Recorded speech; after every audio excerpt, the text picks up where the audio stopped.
Well, it seems that the way people review movies, I don't know if it's been like this for a while now or if The Flash is just really making me realize this, but it's hard. It's unbelievably hard to find anyone on YouTube or other places who critique a movie.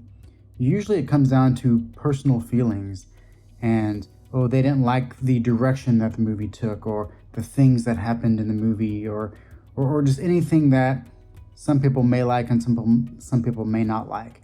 But rarely do they ever discuss things that actually can certifiably point out something in a movie and say, yes, the movie is bad or good because of this particular thing that the movie did. And you can say it's a plot hole, it's an inconsistency, or it's just something that is a fact. A fact that the movie is not perfect because of this. And I would say no movies are perfect, and some movies have plot holes or inconsistencies that you may overlook because there's so many other great things in the movie, or there's sometimes major plot holes or inconsistencies. Um, I, I think about Jurassic World Dominion, and that one I really enjoyed. I thought the script was solid. Sure, there were some questionable things about it, but nothing that was glaring out to me as big plot holes or anything that I felt like the script should have really covered better. And then when you hear people talk about things that they did not like about that movie, oh, it's how this character was treated, or how the dinosaurs, or they were expecting something to happen and it did not happen the way they wanted it to. And okay, well, critique the movie. It's fine if you want to talk about your personal feelings, but I mean, if you're on a platform, especially for those people out there who have hundreds of thousands of subscribers, you should at least do a little bit of what you consider yourself to be doing. I'll say, these people consider themselves to be movie critics because that's what they do. They critique movies on their channels, but then not really. They're just talking from a lot of them from fans' perspectives and how they personally are dealing with this movie, rather than saying, well, let me give it some more thought. Let me really break it down. And of course, you see most all of these channels, they'll do the non-spoiler review, then they'll come out with a spoiler review, and with The Flash, I've been spending some time watching these so-called spoiler reviews, hoping that at least they get into the issues of the movie. And I have two theories. Either A, they just don't want to talk about those issues, and then if they can avoid talking about those issues, then it's much easier for them to show appreciation for the movie, or they somehow just never caught on to the fact that there was issues in the movie. And sometimes that can happen. That happens to me all the time because I'm not really looking I'm not looking to watch a movie, and I'm not trying to find issues with it. If something happens that I don't catch on to as being a plot hole or something, then that's perfectly fine with me. But when it comes to The Flash, I was forced to focus on the plot holes and really focus on so many tiny issues throughout the movie. And mostly that was because I felt the overall movie was boring. This is an open and shut case, and anybody who can't see that is a savage and an idiot! Okay. The plots, the main plot of him wanting to go back in time to save his mother from dying, so that way he can save his father from prison time, and then also so he can have a better childhood. Well, yeah, that's a story. I mean, that's seemingly something that we've seen a thousand times before. It does not hold any weight, especially in a superhero movie. It's more of a B or C plot, if you ask me. So while that's happening, they go on to introduce a subplot, which is not so much of a subplot, but more of a co-plot, because it's the main focus. I mean, he's trying to do things in the movie so he can fix everything that happened with his mom's death, and and do something about it. But I mean, the whole Zod thing, that's the real threat in the movie. I mean, that's where, anything that could cause any sense of urgency or anything moving the plot forward as far as having a villain versus a hero. Yeah, you got the Zod plot in there, but the movie obviously knows that probably for most viewers, they know what happened with Zod and Man of Steel, and so they probably don't have to go into explaining his character and why he's there. They have a little bit about his character, and he shares a little bit of dialogue, but mostly all of his scenes are just in the background. You might catch a little bit on the TV or something like that about what's happening with Zod. But before I get too much into the meat of the movie, definitely want to start off with the beginning, because right from the get-go, I was questioning things, and literally, if I had a full list of questions with this movie, it would be well over 100 questions, just things that I cannot figure out the answer to. So he goes into this coffee shop to get a sandwich. Okay. Is it because he needs energy to get to the next action scene? No, he's just getting a morning sandwich, and he states that he's late for work. And he has this special written out way of making the sandwich that only some girl knows, but she's not there. And you got a goofball behind the counter who's saying stuff like, oh, it takes a long time to create a work of art of a sandwich, and he doesn't know what these symbols mean, P, B, G, and T on top of D. He doesn't know any of that, so he's trying to get the explanation from Barry. And I'm sitting there thinking, okay, this guy's acting a little bit outrageous. Okay, if Barry's already late for work, okay, if it was that big of a deal, don't get the sandwich. Just go to work. Why is he that stupid? I don't know. So anyway, he gets a call from Alfred. He runs into the bathroom and then blasts on out of there and stops on the street outside the coffee shop. So I guess nobody realized, oh yeah, that guy walked into the bathroom and Flash came out, and he's standing right outside. So that guy must be Flash, because he's obviously hiding his identity in the movie. But I guess no one really pays that much of attention in the shop. And then he asks the girl for a candy bar so he can eat it, so he can get some energy and run away. And so she throws the candy bar at him, hits him in his head, and then he runs away without picking up the candy bar. It's like the movie wants to set up things for jokes, and they're not funny, and then they don't do anything with it. They end up turning these so-called jokes into questions that I have, and that I hope other people have too. So anyway, he goes off to a falling down building. Batman pops up, and we get introduced to our first terrible CGI. Now, normally I don't try to let CGI affect a movie too much, because no matter what, it's not real. So whether it's good or bad, I still tell myself, okay, it's CGI, but I know that it's CGI and I don't care. It's fine. But when you have characters do things that make you question the world that they're in.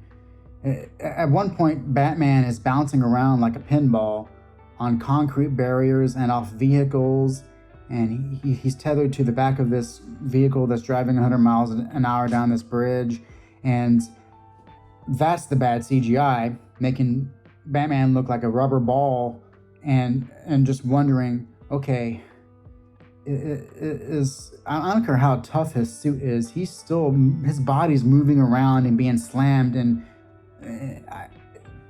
that's bad CGI. That's CGI that takes you out of the movie. When you feel that the laws of the world is just not even cared for one bit. And then we get the famous baby scene with the CGI babies, and yeah, they did not look good, but they weren't so bad that I got it. They're CGI babies. But then he grabs a burrito, and I've not seen this movie a second time, and I'm not going to because I can't deal with the pain of watching it again. But he eats a burrito, and then did he get the burrito from the microwave, or did he put it in the microwave and cook it? If he put it in the microwave and cooked it, then that defies the laws of the movie, because the microwave would be going at normal speed, which in this sequence of film is what, 5 seconds? Yeah, he's not going to cook a burrito in 5 seconds. So did he just pick up that burrito? I forget. Either way, no matter what, I don't have to rewatch this. Either way, it does not make sense. And then he puts a baby inside the microwave. He saves everybody. The microwave dings. He takes and he takes the baby out. So he microwaves the baby. And then the nurse who threw the baby out the window before falling herself screams like a maniac and runs away. Why are characters acting like that? I've never seen a character act like that in a movie the way she did that. Just dumb characters, seemingly. It seems like every single character is just, it's kind of like a version beyond a character. Like you might have a character who is like the barista. He might be someone who is a little bit of a goof, but he's not going to act quite like that guy. Or the nurse, she's not going to act quite like her. She's not going to scream like a crazy person and run away just after being saved. It's just jarring. And then you get the scene on the bridge with Wonder Woman, and all of a sudden Batman and Barry, they're just stumbling over the words. They don't know how to talk in front of Wonder Woman. They come off looking like fools. And I would be okay with the Flash coming off a bit immature, but the movie treats him like a complete child. He says and does things and acts in such a goofy and quirky and nervous manner that if it was toned down by a quarter of what it is in the movie, then maybe it's believable. But I don't know if the script wrote him to be that weird or if that's just terrible acting. And then when it comes to anything else involving Barry, everything's terrible acting. I don't care if it's the terrible dialogue that he has to say or just faces and things that he does and the way he does things. Just, I do not care for his acting. Not enough for him to be able to carry a movie, which is probably why he's second on the cast list on IMDb for some reason. And seemingly everything about the movie was about characters other than him. So anyway, he gets back to the coffee shop, runs inside, busts through the door, lightning effects going everywhere, tables and chairs moving. He goes into the bathroom, and then out steps Barry. And apparently no one questions why the Flash came back and walked out as that guy. I guess that's his way of protecting his identity. So he goes to the counter, and then the barista turns around with the sandwich. And you shouldn't think too much into some movies, but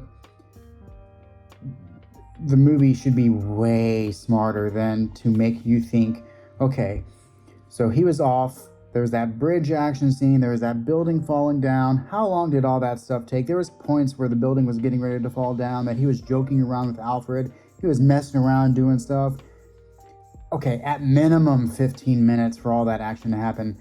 So that barista, for real, was making a sandwich for like 15 solid minutes, maybe longer, and then turned around just in time for the Flash to come back. It made no sense to me whatsoever. And it was from this point on that I knew that the movie had to do something. It had to be a miracle to get better at that point. Well, it only got worse. So we get a love interest and 2 or 3 of his work friends. The love interest, was she in another movie prior to this one? I don't know, but she was pointless in this, worthless. You could take her out, nothing would change. Those 2 work friends of his, take them out, nothing would change. Absolutely nothing. They had 0 to the movie, other than being really stupid characters. And so you finally start getting the main plot because Barry accidentally goes back in time, and then he tells Bruce Wayne about his ability to go back in time, and Bruce Wayne says, "Nope, don't do it. It can cause some major issues." And while on his date with his love interest, she asks for a beer, and he goes to his neighbor's apartment and steals 2 beers from her, and she screams. And I guess he didn't really care about giving up his identity then, or probably like all characters in the movie, she's just really stupid and didn't realize it was Barry. And then he ditches his love interest because, well, going back in time, it cannot wait an hour. No, he has to go back in time right this moment and defy anything that Bruce Wayne says because, well, he's an idiot. So he goes back in time. And right before this happens, you get a little bit of his dad being in prison, and he calls his dad and he says, "Oh, you never looked up. Sorry, Dad. I can't see your face in the grocery store camera." And then he sees it's starting to get a little foggy.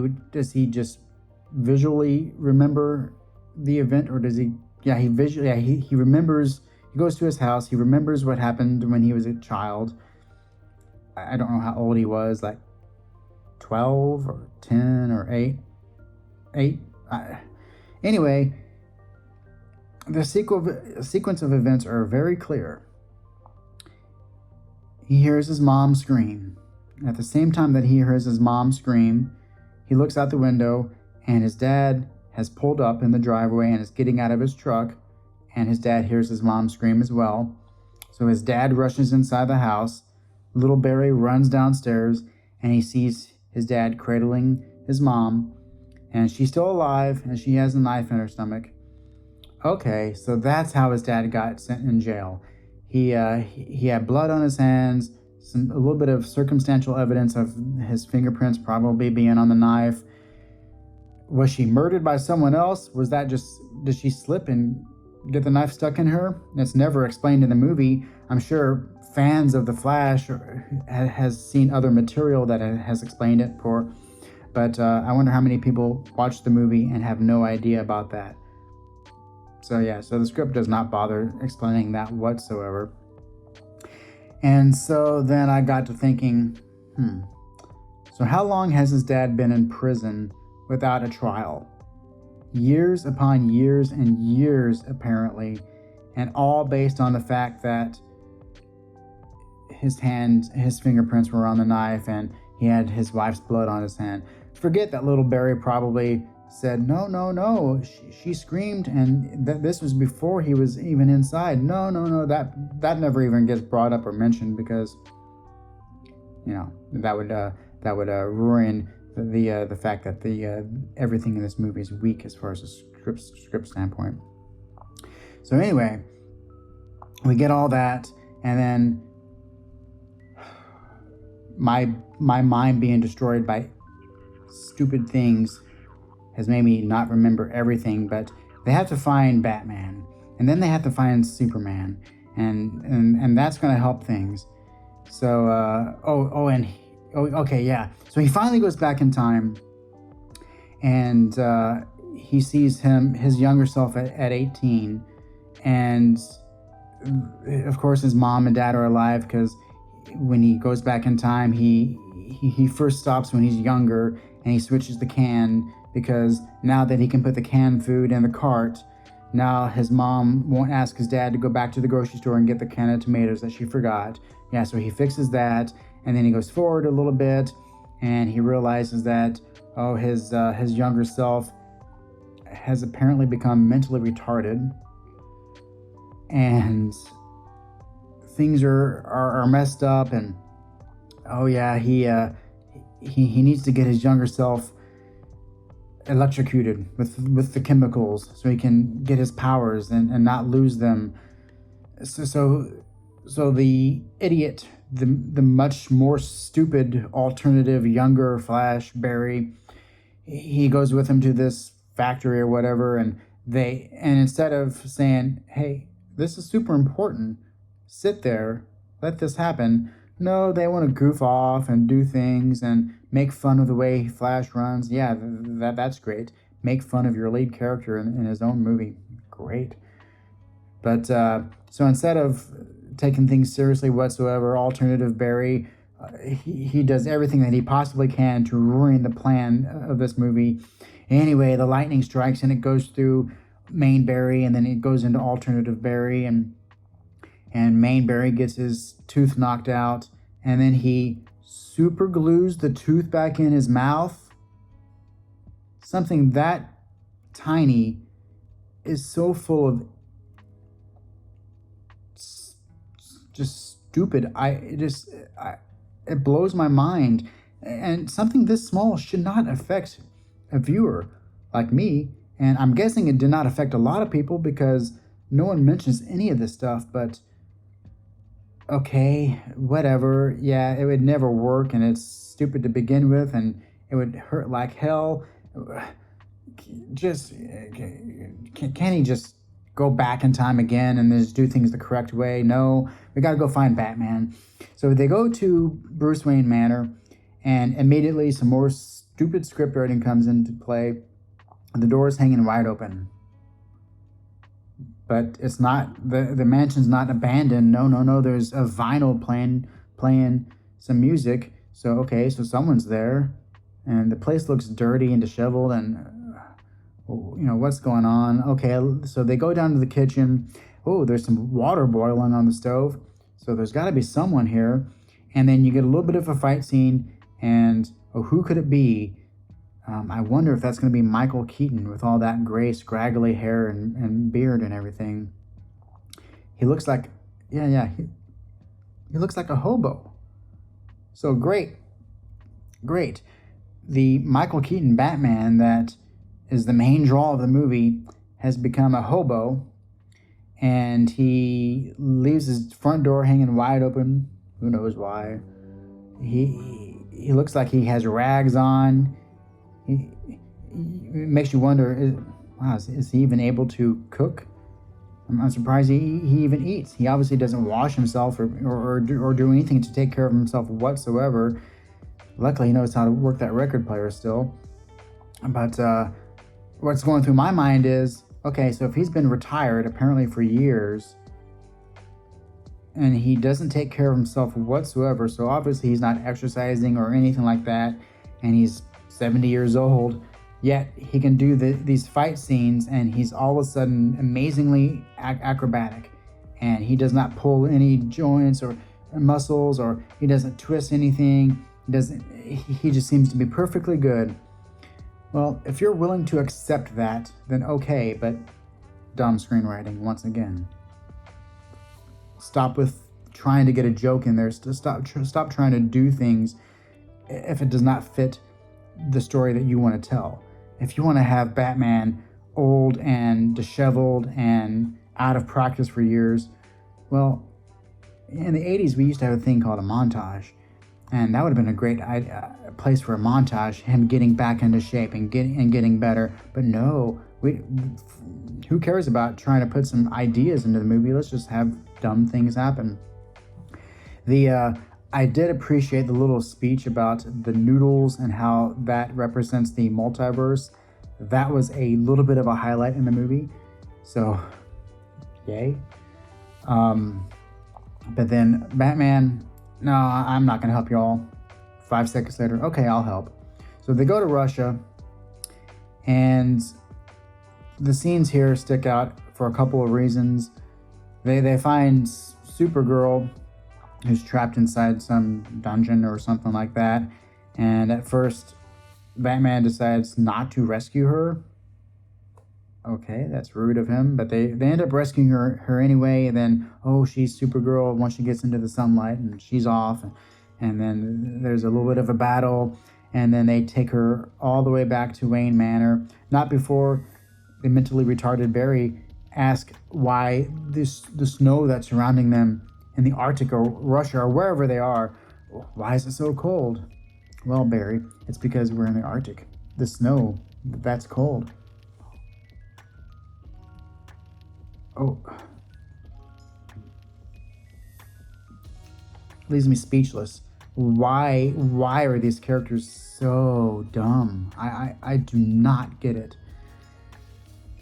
And if they are that dumb, then they should say, okay, yeah, you're not getting the powers. I don't care what happens. You don't deserve those powers. You're going to abuse those powers. But anyway, so they get back to Bruce Wayne Manor, and Supergirl wakes up and ditches them. Nice of her. They rescued her, and she just ditches them.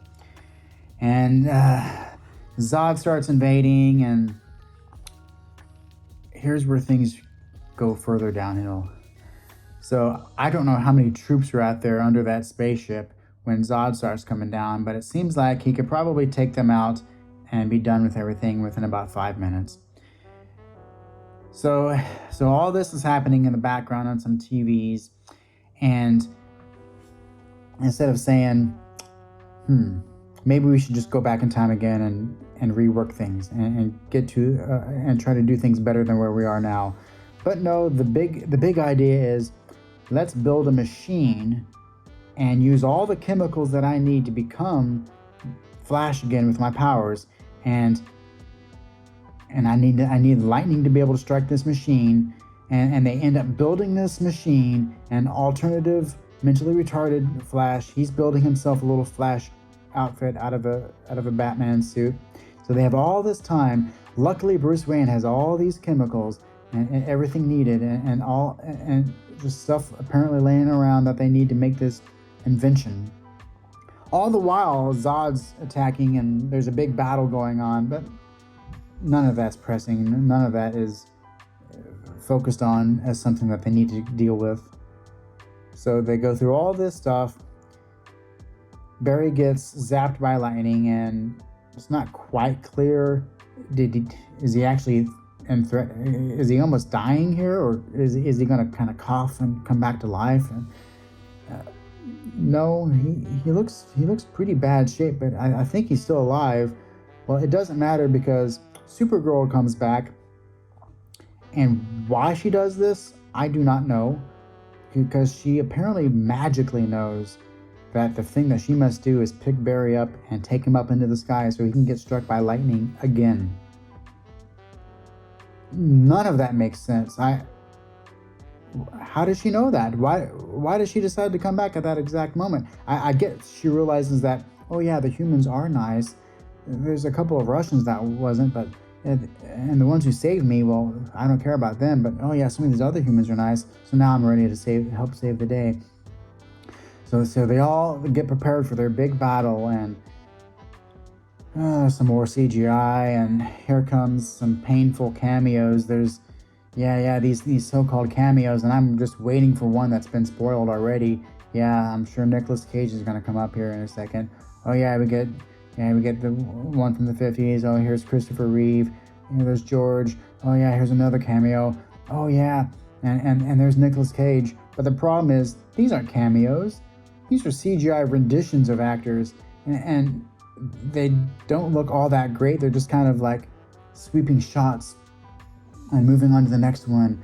And it's just like they said, we know that this is the point in the movie where a lot of people are going to give up, but we can show these shots of these cameos, and that's probably going to make the people realize that, oh no, they like the movie actually. Overall, that was great, wasn't it? All those fake cameos. And then anyway, Batman decides to commit suicide. Why? Well, we find out later on, but he decides to commit suicide rather than just flying the ship into the other ship and ejecting himself.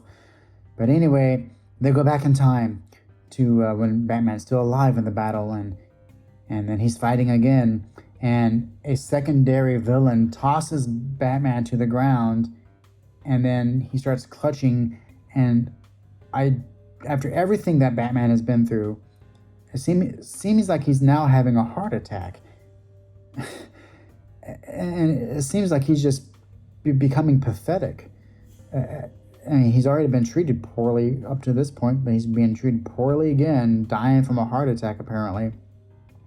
But he tells Barry, well, my death is inevitable. It's just the fate. No matter what, it's going to happen. And your mom's death needs to be inevitable as well. And if you start changing things that cannot be changed, then bad things are going to happen.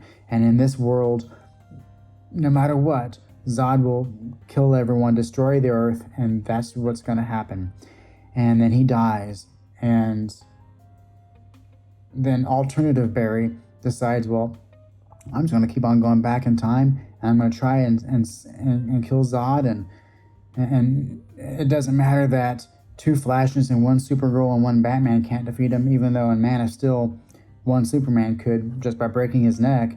Well, it's never explained why Zod cannot be defeated other than just it's fate. It's going to happen no matter what.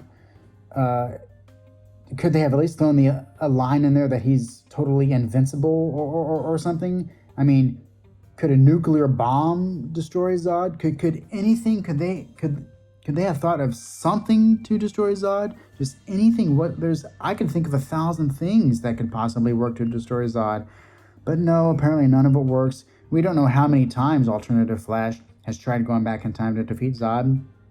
We don't know why he shows up with stuff growing off of him or whatever that is, because it doesn't need to be explained. All we know is that he's just tried it several times, although I would definitely like some explanation. Did he go back 10 times to try and save the world, or did he go back 1,000 times? And anyway, so the whole point of the movie is you cannot change history. You cannot change the past, because anything that's supposed to happen is fate. It's inevitable. Okay, so our idiot Mainbury goes back in time yet again, and who knows which universe he's doing this in, but he moves the can of tomatoes out of his mom's shopping cart, puts it back on the shelf, and there's that emotional moment where he acts like a complete creep in the store, yet he seems okay enough for her to go up and hug him and everything. Well, anyway, comes the point of the movie that made me verbally shout, well, not shout, but I verbally stated in the movie theater how stupid the movie was when they get back to what you think is his normal timeline. And there's that goofy court scene where the lawyer is saying, thanks to Bruce Wayne, we've been able to enhance the video from the grocery store. And I'm wondering, enhanced it from what? What did they do to enhance it? It's not like you saw his face in the original video feed, but it was not clear enough to see his features. No, they didn't do that. What did they enhance? All they showed in the video was that he looked up at the camera, and everyone cheers, and Barry saved the day because he moved the tomatoes to the top shelf. And none of that means anything. That is like the screenwriter says, aha, we got the winning point of the movie. Things have come to a head, and now everyone can cheer because look how smart Barry is. He moved those tomatoes to the top shelf. 2 things. He changed the past. He moved the tomatoes. I thought changing things did not affect the future. Well, we know later on that the future was affected, but okay. So he didn't learn his lesson anyway. He completely disregarded things, and he took chances on maybe his own Earth being destroyed. But the most egregious thing out of it all was apparently people don't think about what happened earlier in the movie. Whether he looked up at the camera or not, he would still get home, get out of his truck, and hear his wife scream and go in there and cradle her and touch the knife and do whatever he needs to do to be going to jail. That's going to happen no matter what. If anyone has an idea or if you've watched 10 minutes of any detective show, or if you just have common sense, you would know that the video evidence means absolutely nothing. The grocery store would have to be in another state or just several hours away, so that way they could say, well, the time of death for his wife was at this time, and considering how far away he was, there would be no way that he could have committed the murder at the time that the murder was committed. Assuming that it was a murder. I mean, I know that because I found out who did it and everything, but the movie never told us. But no. It does not change the timeline whatsoever. So this whole big conclusion of the movie is the most idiotic thing in the movie. It's mind-blowing how stupid it is. And because none of the 50 screenwriters on the thing, none of them could figure out a way to end the movie better, they just went with that. And someone said, yep, that's completely stupid. It does not make any sense, but who cares? Who cares? Because we're going to follow that right up with another cameo. And Bruce Wayne calls Barry, and then he pulls up. And at that point, you're like, okay, he wouldn't call Barry if he's getting ready to pull up. So this must be a different Batman.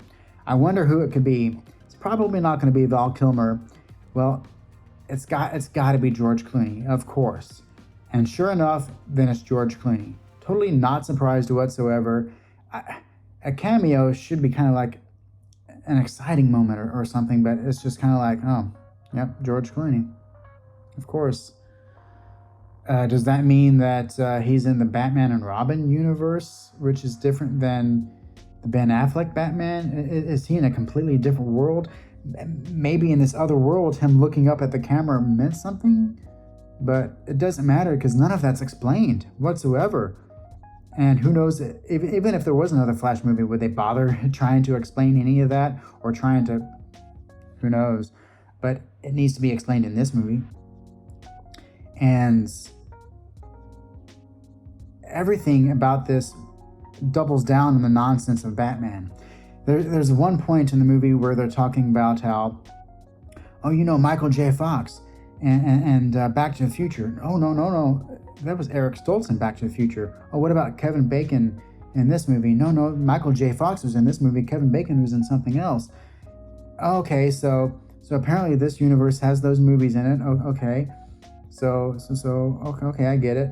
But then they don't recognize Michael Keaton as being Michael Keaton, even though so that's not really the Michael Keaton 1989 Batman.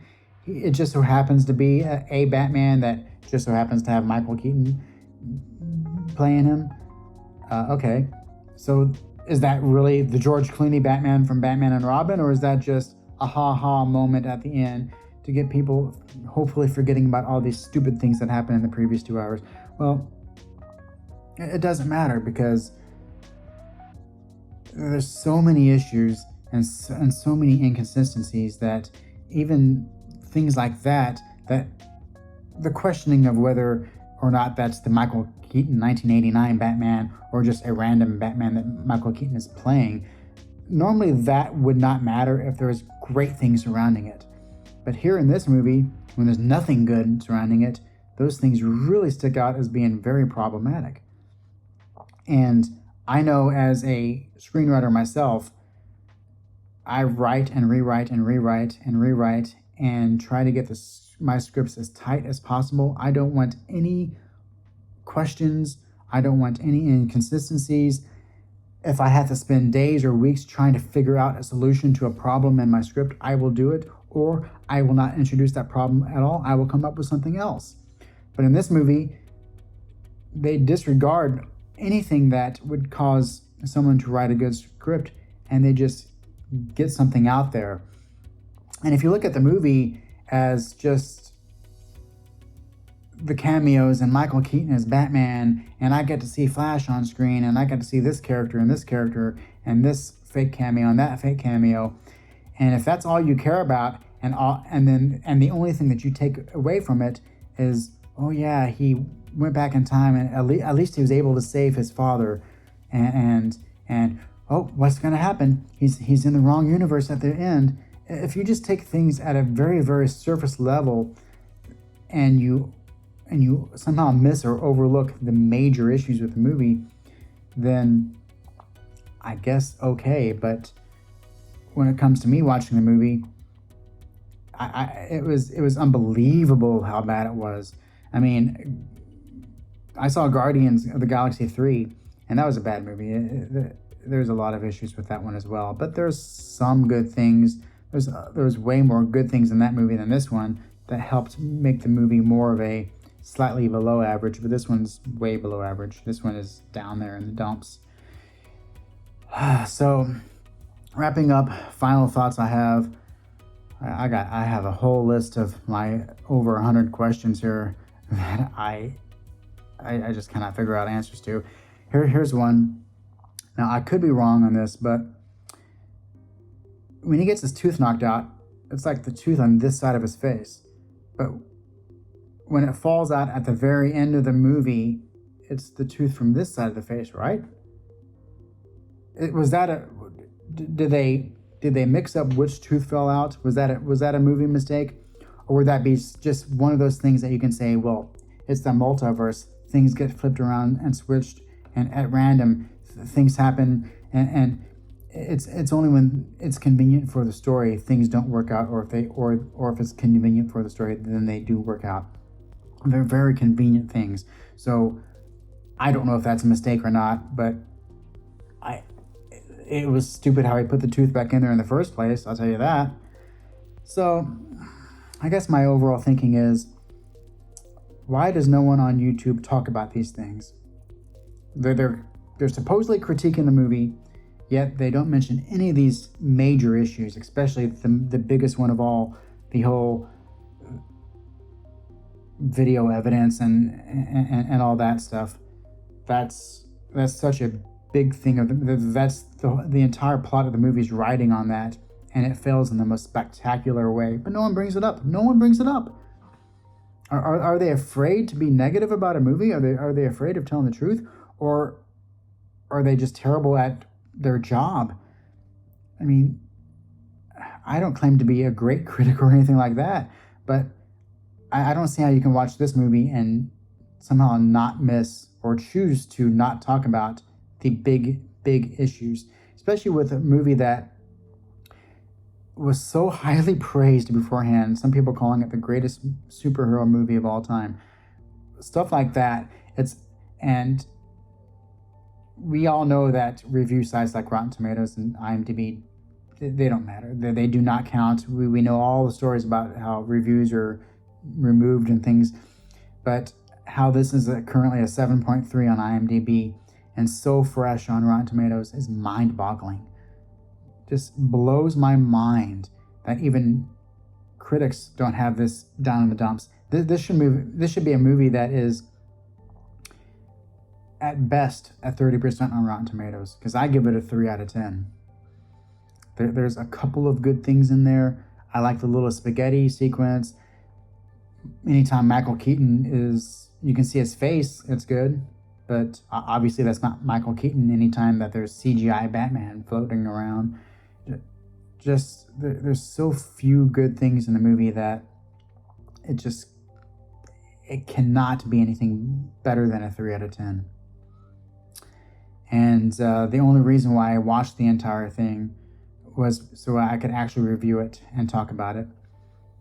There was a point halfway through the movie where I was thinking, I really want to get out of this theater because this movie is doing nothing for me. Then I realized I will have a lot to be able to talk about, and I'm glad I stayed to the end, because the end was the worst part. That's when I said, "Oh my God, this movie's stupid," in the theater. When a movie makes me verbally talk out like that in a movie theater, which I don't like to do, then it really got to me. And I would like to know, please leave any comments.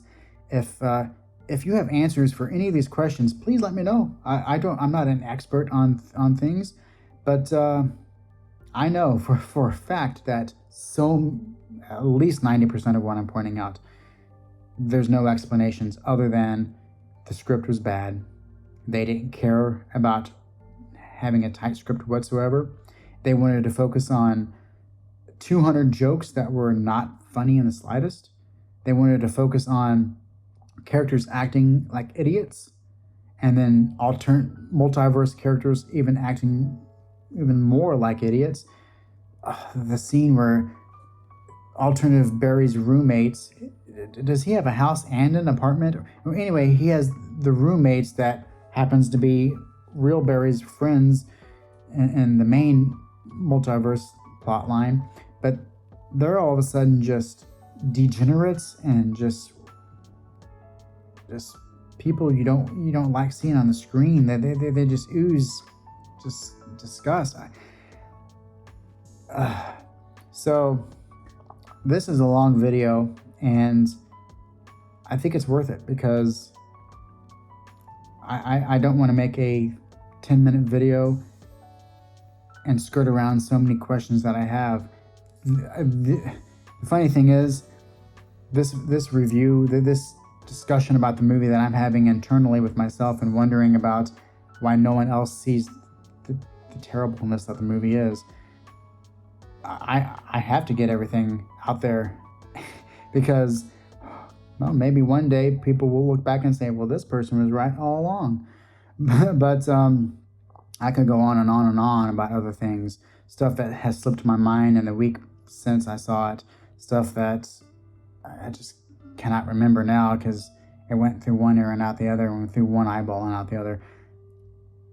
So I leave this. Please comment below. Let me know if I'm wrong with any of my questions I have. Maybe that'll raise the score from a 3 to a 3.1 if there's a couple of things that make a little bit more sense. But until then, hopefully the next time I'm talking about a movie on this channel here, hopefully it's better than this. I'm going to take a wild guess and say that it will be.